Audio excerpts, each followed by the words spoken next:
Hello everyone. So here I am with the book review, and the book this time is Spring by Alice Smith, which I started reading like 2 weeks ago and I got it done with a couple of days ago. So this book is basically in the structure of a frame narrative, and it has three narratives in the frame, and I am planning to do a review session on this one instead of a single review. So this is going to be the first one in the series, in the session, and where like I already told you about the director who is planning to make a movie in the memory of his dead friend or lover in a sense, because he was his muse, is also his writer to his screenplays and everything.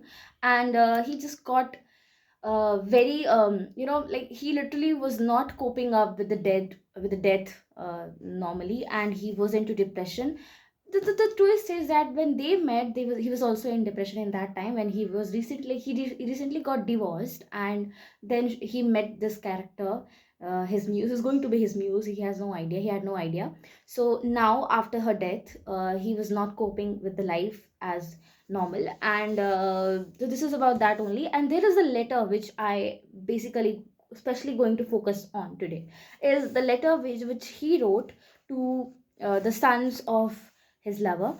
Like they were they were basically organizing a funeral where they had so many reviews, and they had so many beautiful thoughts by people for the dead person. So he was going to be included in that funeral also. Like he was, at least he was thinking that they are going to call him or invite him for the funeral, and also they will be adding some some snapshots and some excerpts from his stories, like the bond they share. So he was kind of hoping that he was also going to get an invitation for the same, and he was planning to write something very beautiful.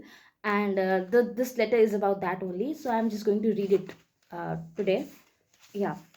So he writes, "Dear Demott and Patrick, thank you for your email. It was your mother who was the writer, not me. So forgive the infelicities of expression. There will no be doubt in the story. I'm sending you to try to express what she meant to me." So basically, she literally meant a lot. I mean, she really, she was a sweetheart to him.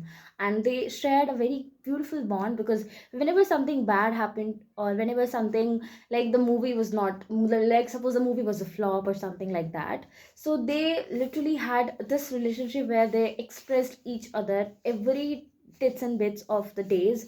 And also she was a critique in a way. Like if she creates something, if he creates something which they do not prefer to uh, get filmed on, so she was so abrupt to interrupt, and she was so abrupt to tell him at the face, on the face. So this was really beautiful. The bond was really cherished one. So he writes further, "There are of course literally close to a million stories I could send you to illustrate what she meant, both to me and in the world. But here is just one. When my marriage broke up 30 years ago and my wife and child left the country and to all intents and purposes left my life, I was very depressed and for quite some time." So I told you that how they met in the phase of the narrator's depression, like his depressing phase when he was having a lot of hardships dealing with life in general. So then she entered into his life and made it full of, like, this, blessed it, right? Blessed it and blessed it. Yeah. So he writes, "One day your mother suggested that I take my child to see some theater shows or films, to take her on holiday, or to see an art exhibition," which basically meant, of course, anything your mother had made up her mind. And also she talks about the very thing which is use your imagination. So this phrase which she tells him, like she told him in the past, like use your imagination to express anything to your daughter or to the world.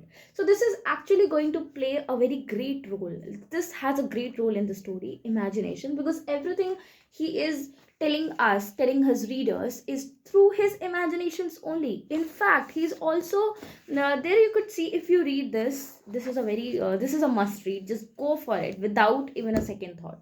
Just go for it. So he when he like lets us know, like, when he let us know things happening in his life, and also to his daughter, which is sort of imaginary, I mean, which is sort of an imagination, right? She was not there, she died of course, but she was a part of his imagination. Or maybe, oh, let me rephrase it, like, sorry, she was not dead, she moved to some other place or to some other country with her mother. So yeah, his daughter was not dead, his daughter was just not living with him. So the entire life, yeah, right, like after 30 years, or since 30 years, he's been imagining his daughter in the form of an imagination, where the daughter is still a child, still a teenager, most probably the time when she left him. So now she must be a grown up lady, but in his imagination we see a little girl to be his daughter. So this little letter is really beautiful, but it doesn't get included, it doesn't get any of the stories, doesn't get included in the funeral. So he found some other ways to express his love for his dead muse, and which I'm not going to spoil to you guys, because this is the plot twist. You will know how these three stories are intermingled actually. So just go for it, read it. Firstly, buy this one and try to finish it this spring only. The spring still has 1 month around. So yeah, just read it and let me know. And also, this is not finished, this is not done, I'm not done with it yet. I am going to review the other two parts, the other two narratives in the next one. So thank you for this one.